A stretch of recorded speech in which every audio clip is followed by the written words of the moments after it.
Hi there.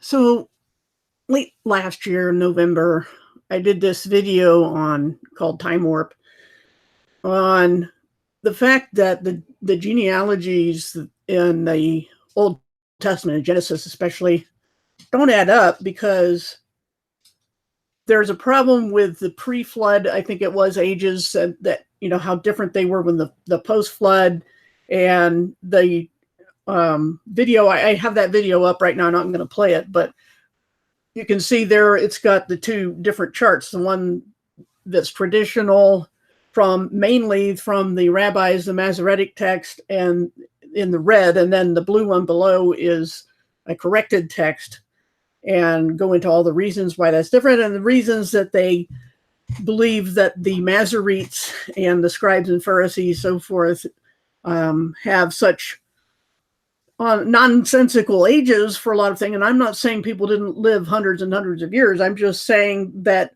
sometimes there was a series, kind of a section, where the ages had like 100 years added to them or subtract. I forget which it was, but the motivation was, in hindsight, seemed to be that they were trying to hide that Jesus fulfilled prophecy. This is, something they were in a habit of doing, and there's been other videos I've done on that they were hiding the fact that Jesus fulfilled the prophecies. And this was why they didn't like the Septuagint, and they tried to make their own, and they made the Masoretic text several hundred years after Christ. But the point is, right now, that timelines being altered is nothing new.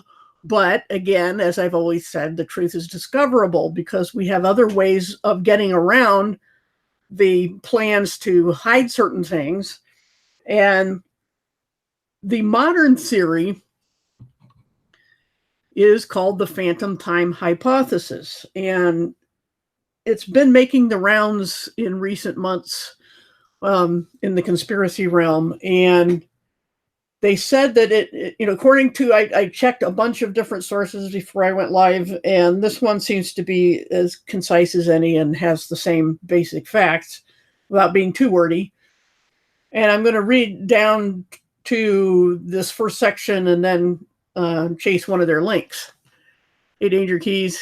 And it says here, the phantom time hypothesis is a historical conspiracy theory asserted by Herbert Illig, born 1947. First published in 1991, so it took a while to be published. The hypothesis proposes, I don't know exactly when he came up with it, but he was born in 47, and then this theory came out in 91. It proposes a conspiracy by the Holy Roman Emperor Otto III, Pope Sylvester II, and possibly the Byzantine Emperor Constantine VII to fabricate the Anno Domini dating system retrospectively, hey Deb, so that it placed them at a special year of AD 1000 and to rewrite history. Illig believed that this was achieved through the alteration, misrepresentation, and forgery of documentary and physical evidence. According to this scenario, the entire Carolingian period, I'd have to look up that, including the figure of Charlemagne, would be a fabrication with a phantom time of close to 3 centuries, AD 614 to 911, interesting numbers, added to the early Middle Ages. This proposal found no favor among mainstream medievalists, which some people will dismiss out of hand right there, hey Vic, because mainstream is an evil word. It's the M word. You can't say mainstream because everything mainstream is absolutely horrible and a lie and satanic, even though the kind of people who make those charges are openly satanic in many cases. So, pot meet kettle. But the thing is that you find with, just as in the first, the video I did last November, Time Warp, people are always trying to mess with the birth of Jesus, with Christianity, not with anybody else when they try to do these altered timelines. It's the same with Egyptology. There was a video that I can't remember the documentary, the name of it, that showed very convincingly that Egyptology is off by several hundred years. Why? Because, as they showed in the documentary, there is motivation to hide the Hebrew presence in Egypt in the time the Bible says they were there. So it's always, all these time warps are about hiding Jesus somehow. And this later one is no exception. And so it has to do with the Roman Catholic Church and Constantine and people allegedly trying to shoehorn themselves into Bible prophecy, which when you think about it, as I've gone over before, the Catholic Church especially did not want to be fulfilling Bible prophecy because it was being rightly connected to prophecies of Revelation, especially that talked about the woman riding the beast and so forth. And so they would be the last people to come up with this, just like they were the last people who would come up with a pre-trib rapture or anything like that. But you get into the second section on this Herbert Illig, born in Bavaria, active in an associated dedicated to Immanuel Velikovsky and catastrophism and historical revisionism. Who is this Velikovsky? That should raise a red flag, anybody who's been around the conspiracy realm. So I clicked their link, and this is as good as any, so it was easy to do. Immanuel Velikovsky was a Russian, you can see the data there, died in 79, a Russian Jewish independent scholar. Now, immediately, the people who have been promoting in the recent years that there is this timeline conspiracy, this phantom time hypothesis, and pushing that hypothesis are the same people who hate Jews with a passion and think that the powers that be must all be Jewish and the nation of Israel should be wiped out, just like Bible prophecy said it would be the motivation in the end days. And here they are promoting a theory in their hatred of all things biblical, a guy who is a Jew, or was, I should say, and independent scholar, author of a number of controversial books, reinterpreting the events of ancient history, in particular the U.S. Bestseller, Worlds in Collision, published in 1950, played a role in the founding of the Hebrew University of Jerusalem in Israel, was a psychiatrist and psychoanalyst. So those are two legitimate red flags, because those are not sciences, those are more religions. And again, the irony of people not knowing the founders of what they think are novel theories that set the record straight, because they don't want to believe that there was certain passage of time, especially in Europe. But they're relying on this Jewish guy that came up with the theory, and it's just ironic because they always, almost without exception, hate anything Jewish or biblical. But this certainly was not a biblical person, but it is a Jew. So there you go. His books use comparative mythology and ancient literary sources, including the Old Testament, just like the syncretists do today, to argue that Earth suffered catastrophic close contacts with other planets, Venus and Mars, in ancient times. In positioning Velikovsky among catastrophists, including Bellamy and Donnelly and all these other people, they noted that he was not so much the newest catastrophist, say that 5 times fast. He was in a line of them going back to medieval times and probably earlier. Velikovsky argued that an electromagnetic effect played an important role in celestial mechanics. Now, this kind of overlaps the theory of the Thunderbolts Project about ancient cosmology, that all these gods and mythology, their myths and so forth, and religions were talking about a very different Earth and very different skies. Symbols of an Alien Sky is one of their videos, I think, that talks about that these were electrical events. And I think a lot of that is probably true, because the pre-flood world was very different from the world that we have all known. But there's always truth and error mixed together, so we have to be careful. And he proposed a revised chronology, it says here, for ancient Egypt, Greece, Israel, and other cultures of the ancient Near East. The revised chronology aimed at explaining so-called Dark Age of the Eastern Mediterranean, around 1100 to 750 BC, and reconciling biblical history with mainstream archaeology and Egyptian chronology. And as I've said, Egyptian chronology was already altered, so he's trying to bend it to something that was already messed up. They say here, in general, Velikovsky's theories have been ignored or vigorously rejected by the academic community. Take that however you want. Nonetheless, his books are often sold well, gaining an enthusiastic support in lay circles, often fueled by claims of unfair treatment for Velikovsky by orthodox academia. So if he's seen as a rebel to the mainstream, and yet again, they think that the Jews are behind everything mainstream. So this has got to be awfully confusing, except that people, when they're confronted with facts like these, tend to bury their heads in the sand and pretend it's not there.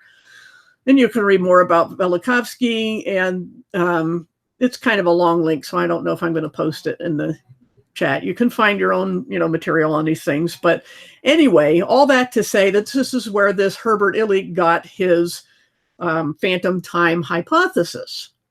Okay, so and then there's all these publications that they mention. It says since 1995, so not that long ago, he worked as a publisher and author under his own publishing company and his own journal. Outside of his publications related to revised chronology, he has edited the works of Ergun Friedel. Before focusing on the early medieval period, Illig published various proposals for a revised chronology and prehistory of ancient Egypt. So again, going back to this Velikovsky guy, I think they said, I should read a little bit more about him first, that he was born in 1895 to a prosperous Jewish family. So we've got Jews and money in Russia, now in Belarus, and learned several languages, did well in Russian and mathematics. I think it was him or the other guy, I read over these quickly, that he was, one of those two is involved with Sigmund Freud. I think it had to be this guy, yeah. Lived in what was the British Mandate of Palestine from 1924 to 1939, practicing medicine in general practice, psychiatry, psychoanalysis, which he had studied under Sigmund Freud's pupil, William Steckel, in Vienna. So this is the kind of guy who is the root of the theory of phantom time, that is to say, lost time, at least in medieval Europe. And if the Jews are behind everything, then who is, how can these people who hate Jews rely on one of those evil, quote unquote, people to tell them that there was something wrong with history? This is, the left hand and the right hand, sock puppets pretending to be opposition. This is controlled opposition. So when people are pushing these theories, they don't look back far enough, and even within their 400-year limit, it seems, for reliable history, and see who was behind it. So yeah, this guy was Freudian. Anyway, this Herbert Illig got his ideas from that guy Velikovsky, and before he got into focusing on the medieval period, the early medieval period, he published these proposals, received prominent coverage in German popular media in the 1990s. So again, not that long ago. He received scholarly recensions, but was universally rejected as fundamentally flawed by historians. And then you got to ask, who are the historians? And then you have to say that this conspiracy was huge to hide things if they're trying to put this guy down. But why would they if he's a rich Jew who studied under Freud? See how complicated these things get? It's just like the same situation with Jesuits and the rapture theory and futurism, and I did the video on that. And this is just the same thing, lather, rinse, repeat, where people don't look far enough into the tangled web behind certain theories and don't realize that they would have to reject their own theories if they looked at who was behind them. So yeah, it's layered and it's complicated and it's interweaved, and that's how lies are spread. But again, the irony of people today's conspiracy awake people pushing this theory of phantom time hypothesis that came ultimately from what they themselves would say without question are the powers that be. And that's the main point of it, why I wanted to do this. But anyway, so going on about this, what was his name, Illig, they were rejected by the mainstream. So again, take that how you will. And he continued to publish on this phantom time hypothesis until at least 2013. So this is not an old, this is not something from long ago, from the disputed period. It's within our lifetime. It says also published on an unrelated topic of art history, German Renaissance, But again, proposing revisions to conventional chronology and arguing for the abolition of the art historical category of mannerism. So, if you're an art historian, that might matter to you. I am not. Anyway, here's the main points of his theory. And these match up with other things that I looked up. Point one, the scarcity of archaeological evidence that can be reliably dated to the period AD 614 to 911. The perceived inadequacies of radiometric and dendrochronological methods, which, if you break that word down, dendro has to do with plants and chronology is time. So they can use plants to determine when something happened. This is done on a shorter term in forensic science, where they can say, well, how long was the victim dead? And they can say, well, these certain insects, these certain plants were present, and therefore here's the limits of the time that they could have been deceased. And so you can do this on a longer scale with plants and the material that things were written on or etched into and so forth, and inks and colors. And these are all fairly objective sciences.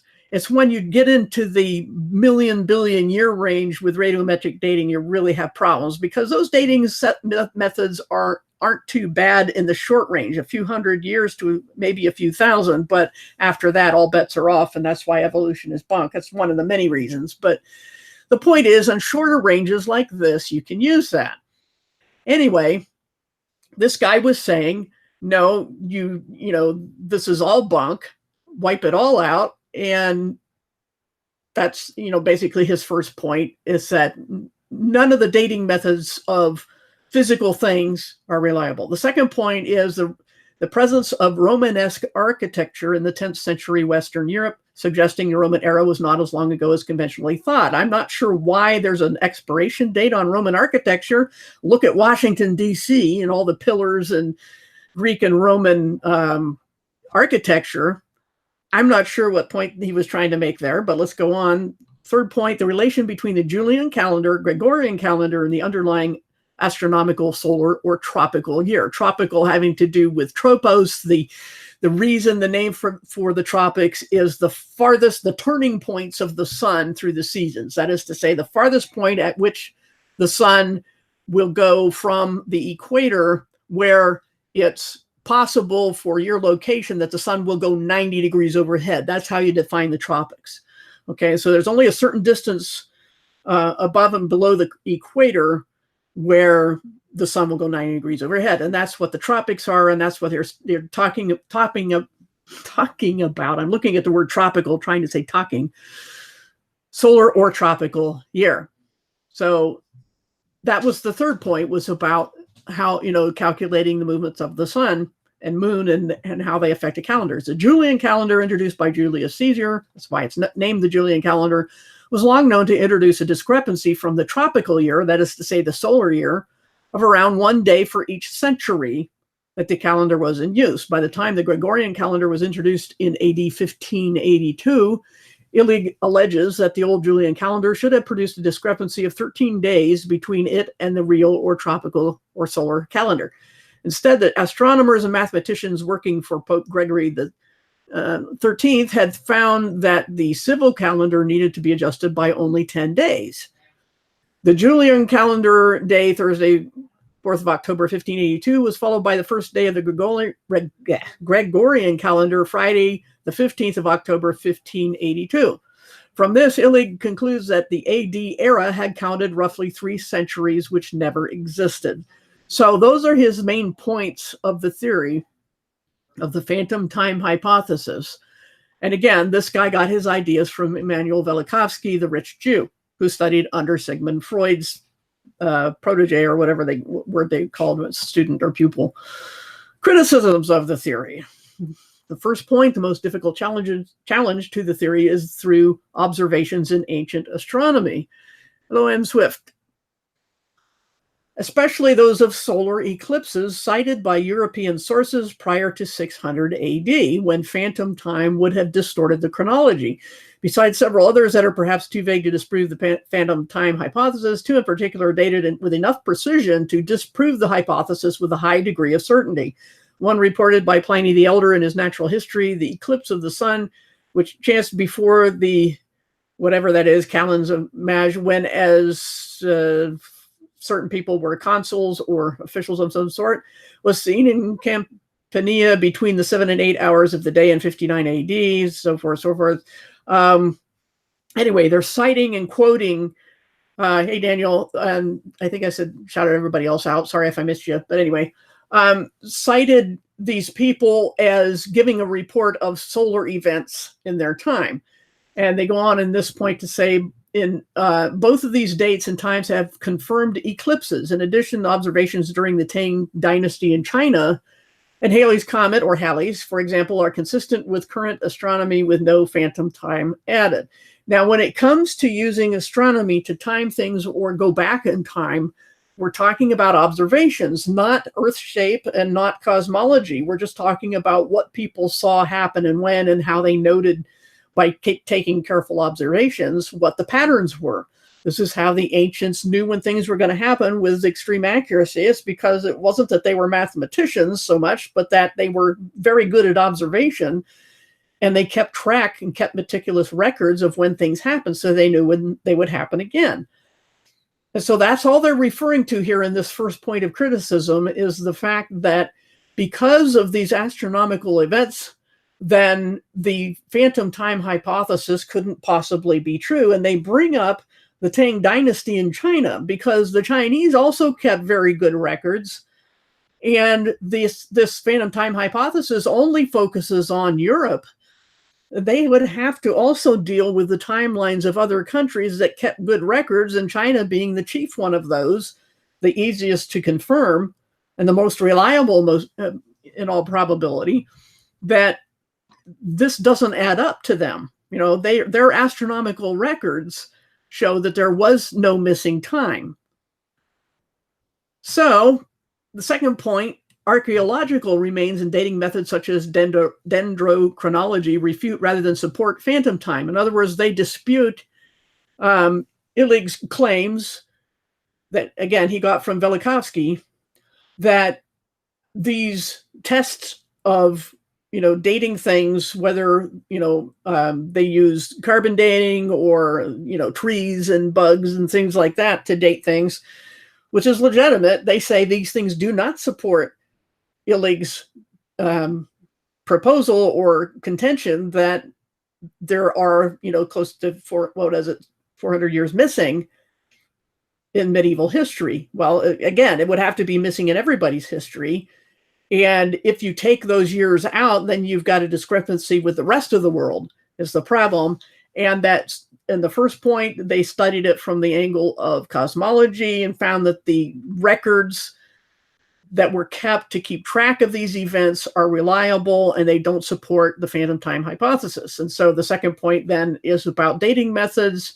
Take them as you will, but they say, no, these dating methods do not support the claims. They refute the claims. The third point, the Gregorian reform was never purported to bring the calendar in line with the Julian calendar as it had existed at the time of its institution in 45 BC, but as it had existed in 325, the time of the Council of Nicaea, which had established a method for determining the date of Easter Sunday. That was one of the things. If you remember my recent video on Constantine, it was really not the whole thrust of the video. It was just the beginning stuff that I got out of the way about Constantine and the Council of Nicaea, not having to do with the Bible canon, but with, among other things, mainly to settle a dispute between Athanasius and Arius on the divinity of Christ. But they also had other business to attend to, which had to do not with the canon, but with determining the date of Easter and some other little things.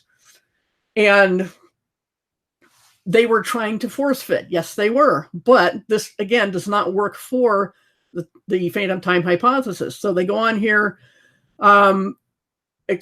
establishing Easter Sunday by fixing the vernal equinox on March 21 in the Julian calendar. By 1582, the astronomical equinox was occurring on March 10th in the Julian calendar, but Easter was still being calculated from a nominal equinox on March 21. In 45 BC, the astronomical vernal equinox took place around March 23rd. Illig's 3 missing centuries thus corresponds to the 369, there's an interesting number, 369, think of Tesla, years between the institution of the Julian calendar in 45 BC and the fixing of the Easter date at the Council of Nicaea in AD 325. So again, take everything how you will, but the problem is that what Illig claimed was accounting for that, arguing against 369 years, that it really isn't that those years did not take place. He's failing miserably in the scientific method, and any method you want to, call something like that, where you look at evidence and try to be objective. And their last point here, if Charlemagne and again, this is hard for me to pronounce for some reason, Carolingian dynasty were fabricated, which is what the theory claims, there would have to be a corresponding fabrication of the history of the rest of Europe, including Anglo-Saxon England, the papacy, and the Byzantine Empire. The Phantom Time period also encompasses the life of Muhammad and the Islamic expansion into the areas of former Roman Empire, including the conquest of Visigothic Spain. This history too would have to be forged or drastically misdated. It would also have to be reconciled with the history of the Tang dynasty of China again, in its contact with Islam, such as at the Battle of Talas. So we have the history of Islam, which as a Christian, I would have no motivation to try to corroborate. So, anybody thinking I'm just trying to force fit things of my own would be wrong, because we would all like to believe that was a complete fabrication, but here we have China with no dog in this hunt, essentially saying that they fought battles with the Muslims, at a certain place in time. So again, this whole theory just falls apart when you actually investigate it, especially outside of just the narrow area that Illig and Velikovsky wanted it to be restricted to. So, and there's the bibliography and so forth. This is also a very long link. I don't know why these links have to be so long, but I'll put that one in the chat because you can get the one to Velikovsky from there. And if you just came in later, I went into who Velikovsky is and his background and the irony of the fact that people who out of one side of their mouth will say that the Jews are absolutely behind all the problems in the world. They are the powers that be. It's a rich Jew who studied under Sigmund Freud, or one of his pupils, who is the root of Illig's phantom time hypothesis, which is, again, as I said at the start, being pushed today in conspiracy theory realms, communities, whatever you want to call them, as something new and exciting and awake, that history's timeline is way off and that the Middle Ages never happened. So the tangled web. And I don't know, I go with as much evidence and scientific method as I can, and I don't see those things supporting this missing medieval period. So let me look at the chat. We got Danger Keys, Vic Deb. Lots of Danger Keys. I want to read the names first, and I'll read what you're saying. M. Swift, Daniel Reza, I never know how to pronounce that. All people, free people, Billy Sunday. And I think I got everybody. So let's go back and see what's happening in comments. Yeah, again, the motivations for all the timeline shenanigans have to do, it seems to me, with at least the ones I've looked at so far, have to do with hiding Jesus and his resurrection. And, even the days of the early centuries after Christ, they were trying to do that. The Egyptologists have been trying to do that, in later centuries. And then more recently with this phantom time hypothesis, they're still trying desperately to get Jesus out of history. So let's see. Yep, Velikovsky had a broken ruler. That's a good way to put it. Yeah, lots of curious roots of this missing time hypothesis. Let's see. Just tuned in. All right. Yeah, carbon dating. Let me get you a link to Science Against Evolution. Evolution.info, I think.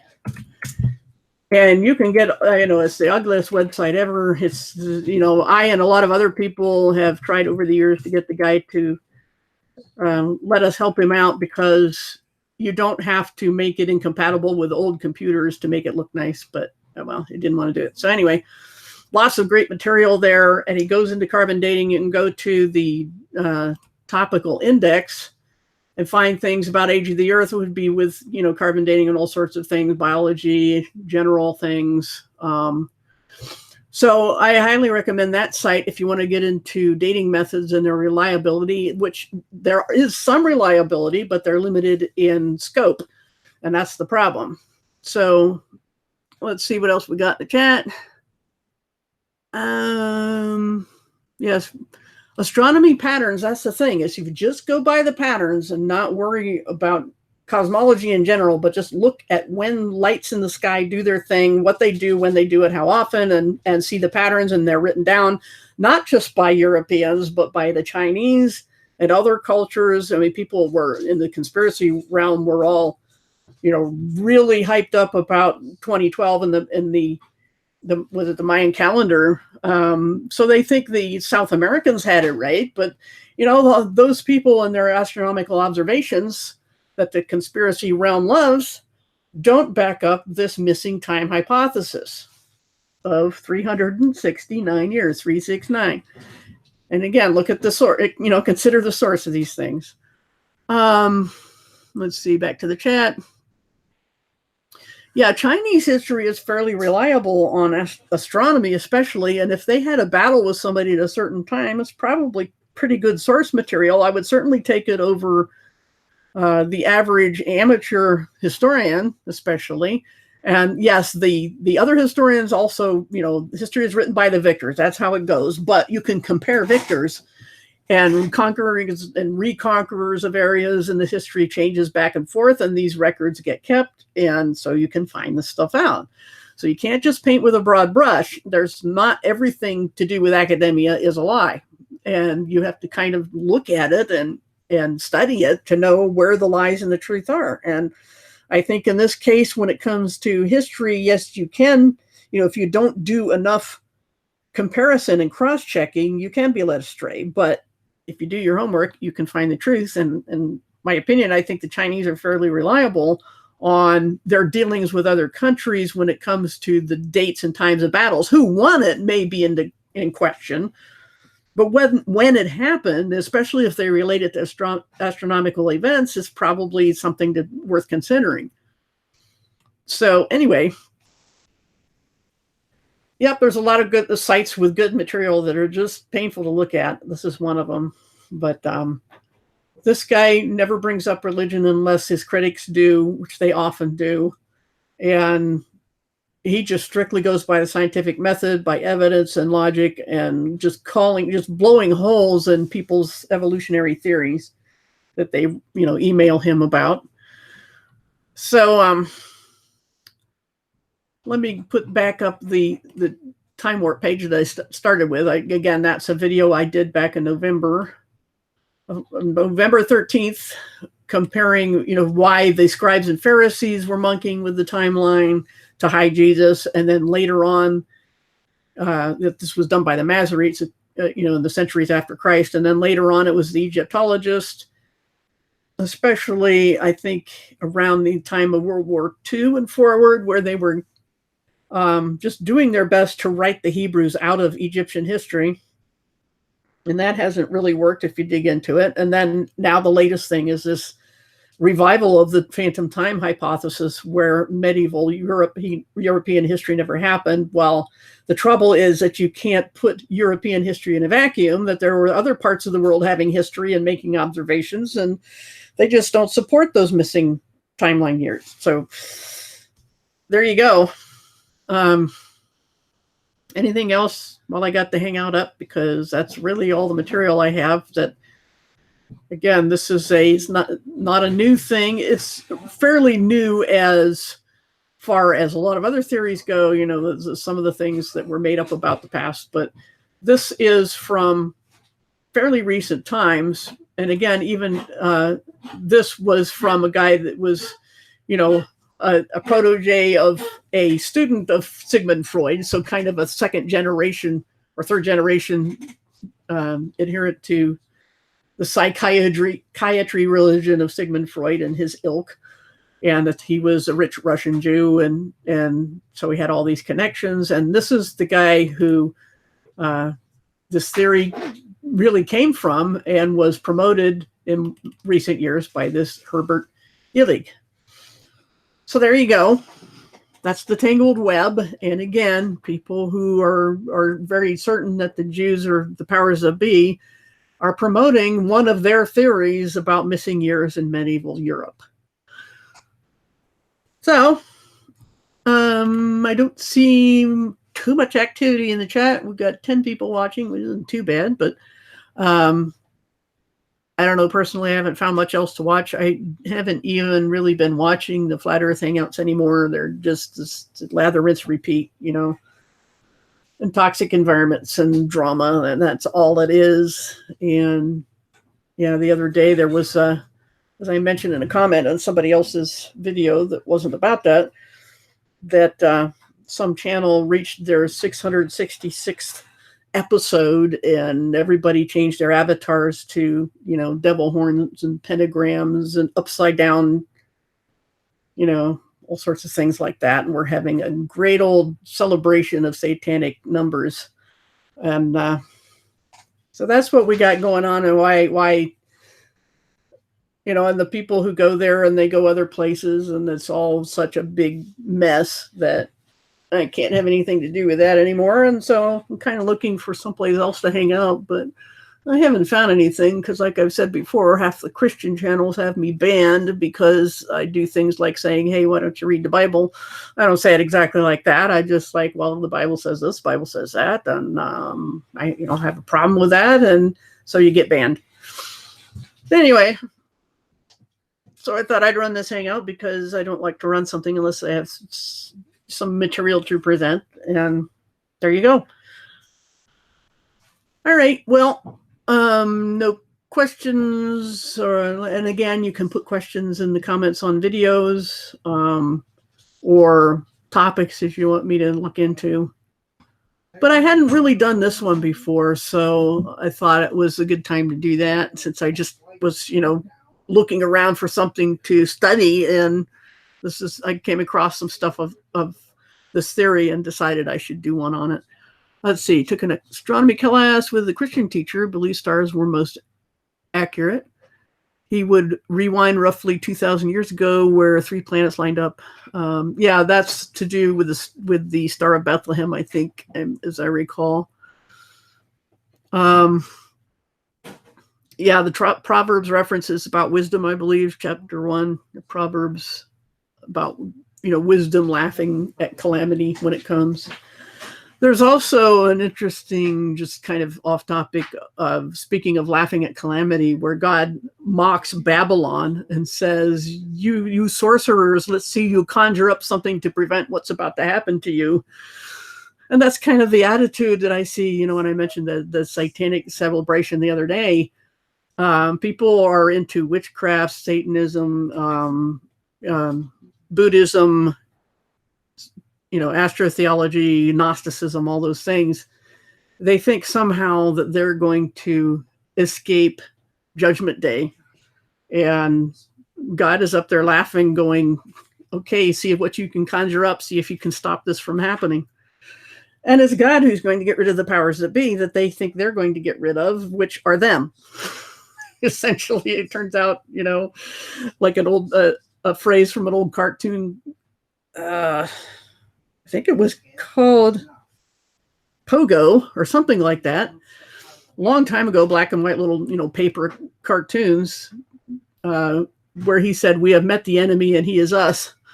That's what they're going to find out. Let's see, Ross. I was making video last night, 22 minutes, started talking about tax around 10 minutes, it crashed. Yeah, curious thing, isn't it? So, yeah, like with the thing going on in the news where Alex Jones and InfoWars have been purged by all the social media all at once, Twitter, Facebook, et cetera, all purged, everything to do with Alex Jones. Which usually, that sort of thing kind of indicates a false flag they don't want him to report on, but that itself could be controlled up, and then you can drive yourself crazy trying to figure out, how many layers there are in this chess game.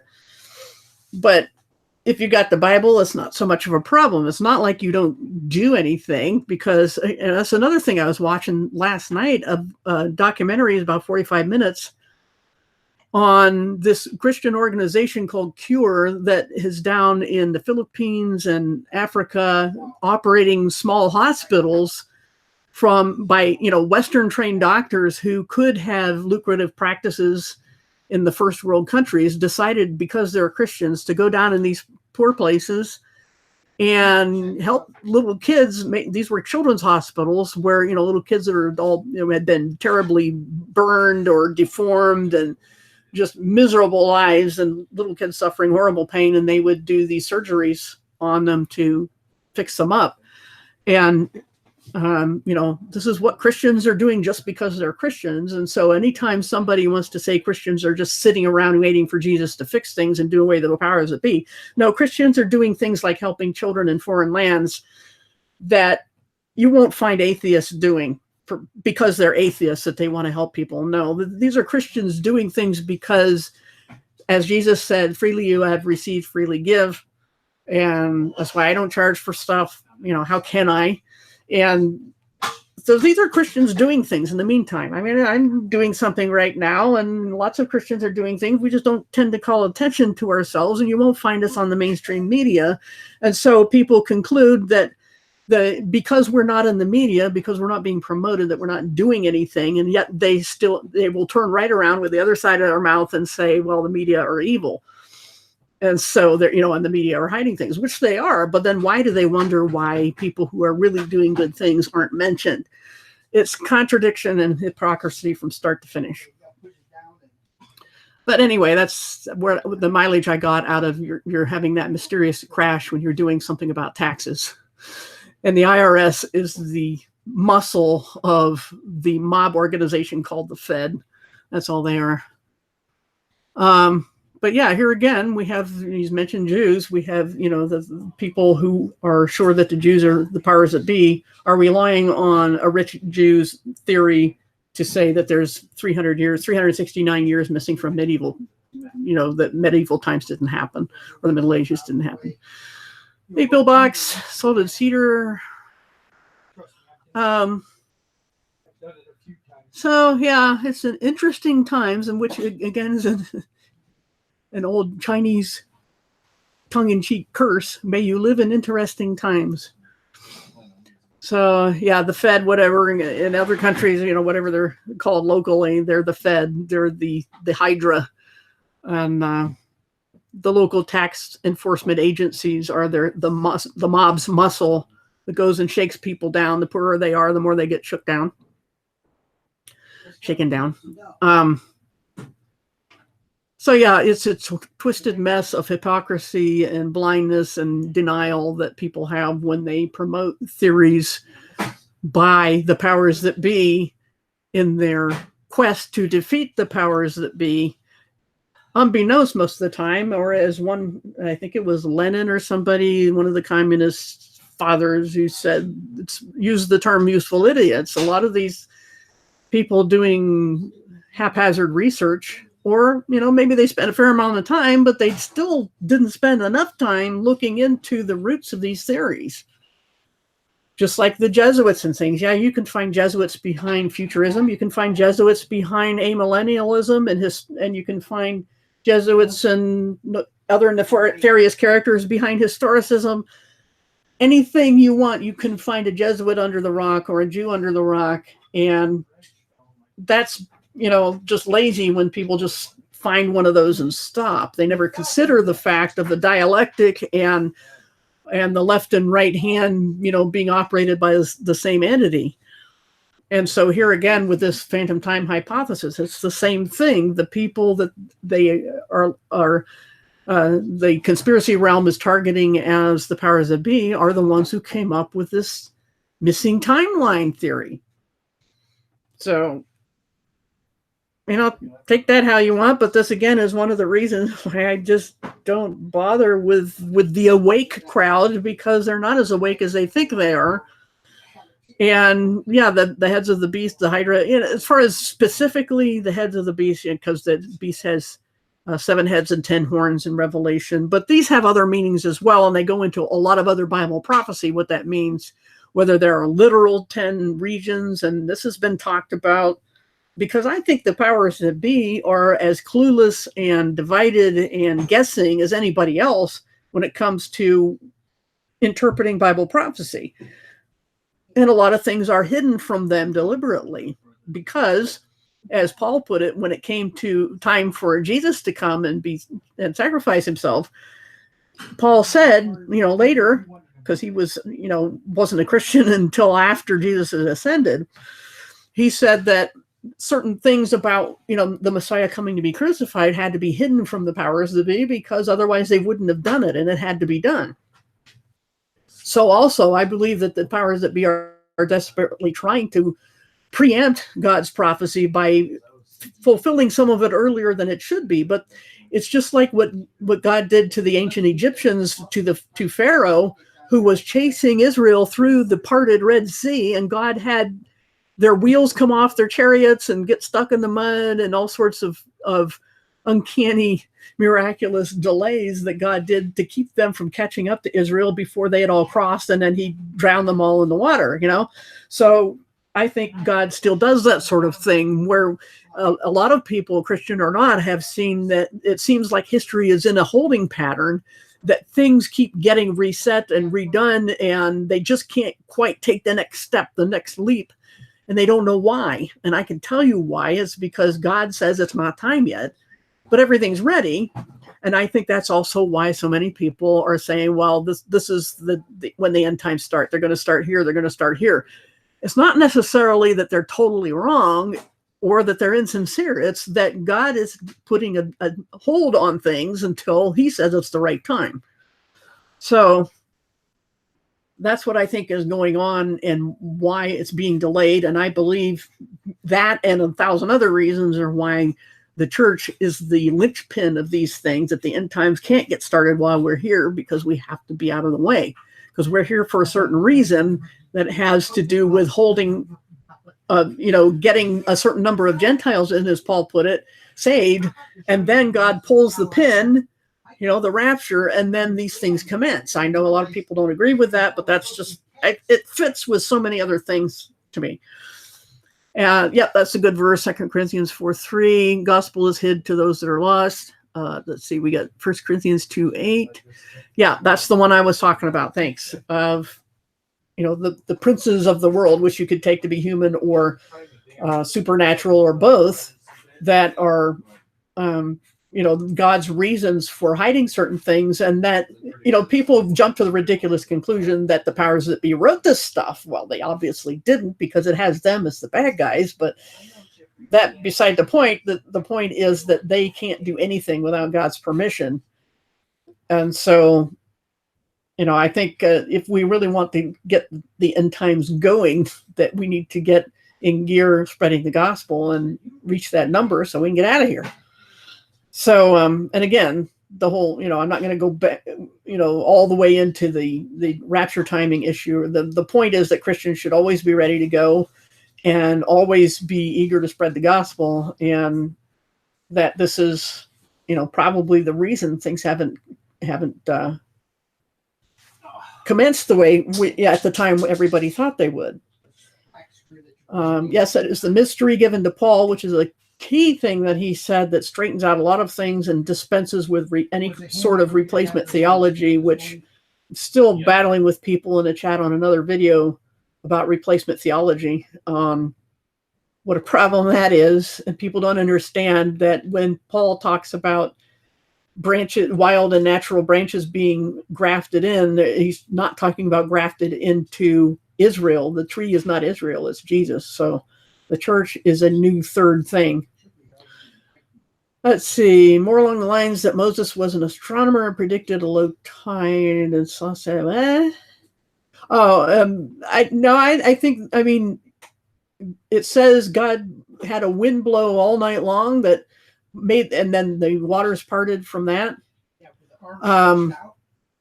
It's not just a low tide. They went across very deep water and walked across on solid ground. And it was God who miraculously stepped in to make the wheels of the chariots get stuck. So anyway, you can read that in the Old Testament. God did have something to do with it. He had everything to do with it. I mean, why cross the Red? That's just one of the things that he did with a strong arm, as it said, proving that God, the God of the Israelites, was the one true God, and he all the 7 plagues against Egypt were meant to slam against the gods of Egypt, and Pharaoh just was doing what his hard-headed self wanted to do, and God just pushed him farther in that direction. And so,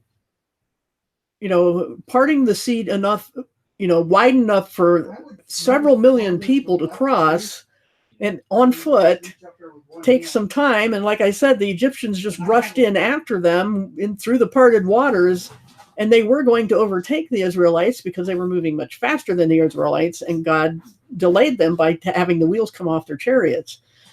So yeah, God had everything to do with that. Anyway, been rambling, but that's okay, because this was just going to be real short if I didn't. But if you hear anybody talking about missing years in Europe, ask them why they're not missing in other cultures like China, what they do with the astronomical events, how the people in the 1700s or whatnot, or could fabricate coins and all sorts of artifacts. So there's just too many problems, and you can point them to this video, at least to the part before I started rambling and things. So how long have I been doing this? Almost an hour. All right. All right. Well, the thing about God and miracles is God often uses nature to do things and people to do things, but it's like, for example, the first miracle Jesus did was turn water into wine. Well, people say, well, big deal. But it's the timing, it's the instantaneousness of that made it a miracle. He didn't go out and trade grapes and make the best wine ever, as the MC of the wedding party said. This was the best wine ever. And that's the thing about miracles, is they defy the laws of nature. Even if they partly use nature, which God designed, and life itself was a miracle, there's no way it happened by accident.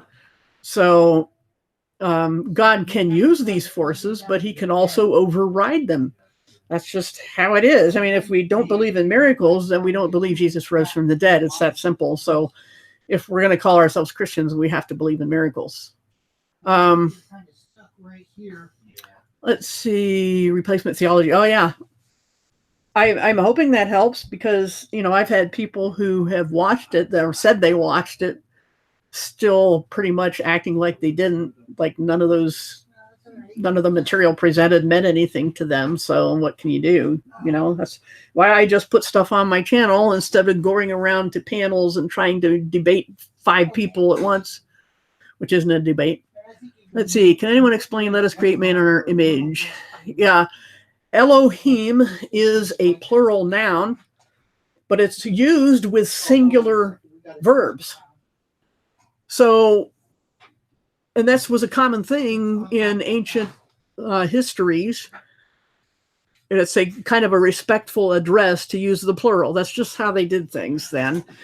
So Elohim is a plural noun, and like I said, it would say the singular words around it, even though the noun is plural.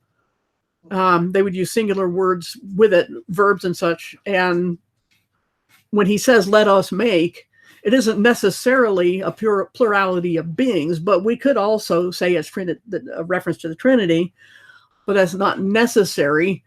We can deduce the Trinity from other things, such as, for example, when Jesus quoted the Psalms, he quoted David and said, David in the Psalm said, the Lord said to my Lord, sit here beside me until I make your enemies your footstool. And Jesus was challenging the Pharisees and saying, because he had asked them whose son is the Messiah. And they said, David's son. And then he quoted that Psalm and said, well, how can he be his son if he calls him Lord? And they were they were stumped. And these were people who prided themselves on their cleverness on interpreting the scriptures. And so if he stumped them with that, then that's a clear indication of at least two beings called Lord in the Old Testament, and it was cited by no less than Jesus. So we have at least a binity, if not a trinity, even in the Old Testament. And so that's something that Jesus pointed out that the scribes and Pharisees could not refute. So when it comes to Elohim, as I forget which video it was I did some months ago about Moses and the burning bush, about the names of God was the title. It had something to do with the topic of that video, where Moses said, Elohim, what is your name? So Elohim was a generic term for deity. He didn't know what to call him, but he said Elohim, when he talked to him, and God responds with, I am what I am, which is where you get YHWH, which people argue about how to pronounce. Yahweh is as good as anything. And this is, and like I said, like a shorthand, an acronym for I am what I am. And then God also in that passage says, I am the Elohim of Abraham, Isaac, and Jacob. So he defines himself and labels himself by whose Elohim he is. So that might be more than you wanted to hear about Elohim, but the let us create man in our image, I do not think what he was talking about angels, because angels are never described as creators. So, and Jesus in the New Testament is called the creator, the one who made everything and holds everything together. So I don't know if that answers or confuses, but that's what I got on the question there, Salted Cedar. Replacement theology, just watch my other video, and it can go in different directions. Some people say that the church replaced Israel. Others would say that the church is absorbed into Israel. And there are other variations on that, but you can watch the video on that to get more details. But that's basically what it's about, is one entity replacing another. Seed of Abraham are, yes, heirs according to the promise, not the law. And so when it comes to what's being replaced, we are not replacing Israel as an entity. As I said to someone in a comment earlier today, the branches, the vine and the branches, or the olive tree and the branches that Paul used as an example in Romans, those are branches, whether they're natural or wild. They're not grafted into each other, one into the other. They're grafted into the tree, which is, they hold, that is always representative of Israel, but it's not. It's, in that context Paul's using it, it's representative of Christ. And so, how does one branch get grafted into another branch? They don't. They're both different kinds of branches being grafted into one tree. And that tree cannot be either of the branches. They're part of the tree, but only if they're connected to it. And that's why, the wild branches were not supposed to boast that they were being grafted in, because after all, if God was willing to lop off natural branches, that is to say, unfaithful Jews, then he would also lop off unfaithful Gentiles. And that's why the branches are Jews and Gentiles, and that the tree could not be either of those. So I don't believe in replacement theology. Let's see. What if Jesus wasn't actually dead? There's all sorts of theories that people have proposed over the years. I'll briefly go into that since you asked. The thing is that the reason do you know why they had to they wanted the victim's legs broken? It's because in a crucifixion, first of all, the victims were flogged within an inch of their life. They were flogged with what's called the flagellum or something like that, where they had these wooden-handled leather straps embedded with sharp things, sharp stones, pieces of metal, and they would whip the victims with that and lay open their back so that you could even see internal organs by the time they were done. Some victims died then, but they put the victim on the cross with, their back, torn up back against the wood, and they would nail their feet to this little board sticking out. And the reason they did that with their legs bent is so they could breathe, because if you're hung up with your arms out like that for a long time, your breathing muscles start to go numb. And so to exhale, you have to push your body away from the cross to exhale. So the reason they wanted their legs broken is so they would die of suffocation. As if they hadn't suffered enough, that's what they wanted to do, but they didn't have to do that to Jesus because he was already dead. And they were surprised. They thought it should have taken longer. And that's why they had the Roman soldier put the spear in to his heart. It isn't just into his wrist, but into his heart, because the eyewitness testimony of John the disciple there was that blood and water came out separately, which means the heart was already dead before they stuck the spear in. But these Roman soldiers, if they were charged with an execution and the victim didn't die, those soldiers were executed. So they were highly motivated to make sure the victim was dead. And then after that, you have that he was buried according to Jewish burial custom, which was like a mummy, basically. I don't believe the Shroud of Turin was of Jesus, because they buried him in long strips of cloth. They did the legs separately. Then they wrapped the legs together. Then they wrapped up to the armpits. Then they crossed over the arms and wrapped up to the neck. Then they put a bag over the head. That's why the Bible says in the accounts of the post-resurrection that the headpiece was separate, which again is why the Shroud of Turin is not accurate. But in these layers of cloth, they also interweaved layers of a spice blend. Not only do they help with the smell, but that's just how, anointing the body and all that. So it was basically cemented onto him, and there's no way he got out of that tomb, especially since also there was a trough in front of the tomb door, the tomb opening, and they rolled what's basically a coin-shaped stone, but a very huge one that took several people to roll, and it would roll down into this trough.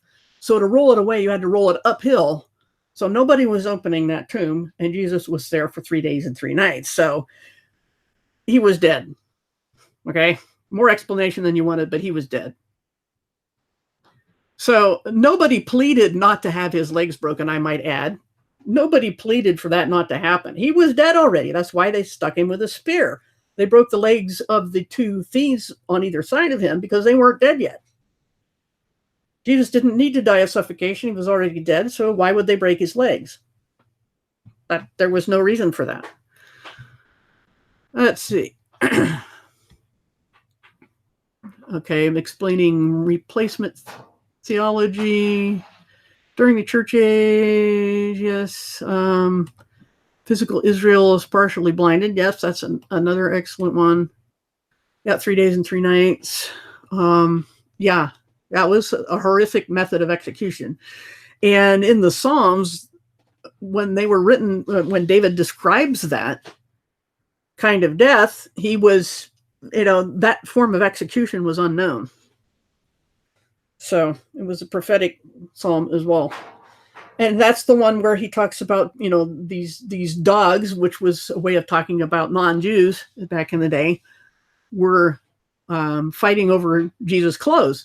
David was not saying Jesus then. He was talking about himself. He was just, Hebrew hyperbole when you're in the deep throes of despair, and talks about them casting lots for his clothes, which, the Romans didn't know Hebrew scripture, the Roman soldiers especially.